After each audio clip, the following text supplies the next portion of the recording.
আমার মা বোনদেরকে জিজ্ঞেস করেন, কত শখ আহ্লাদ করে বিয়ের লাল শাড়ি পরেছিল, মেরুন কালার শাড়ি পরেছিল, হাজার স্বপ্ন গিয়ে শ্বশুর বাড়িতে গিয়েছে, কিন্তু দেখা যায় নির্দিষ্ট সময়ের পরে সে লাল শাড়িটাই জীবনের মধ্যে লাল কালার হয়ে দাঁড়িয়ে গিয়েছে। সংসারে কোনো সুখ নাই, আদব নাই, ভক্তি নাই, মায়া নাই, শ্রদ্ধা নাই।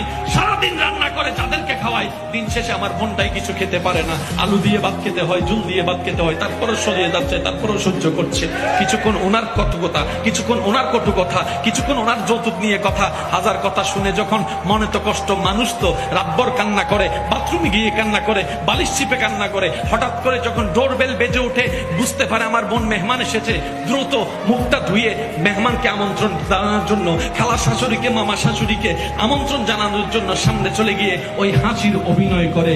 অন্তর দুঃখের সাগরে মুখে হাসির অভিনয়। প্রত্যেকটা মানুষের জীবনে বেশিরভাগ এমন, কথা বলেন ঠিক কিনা?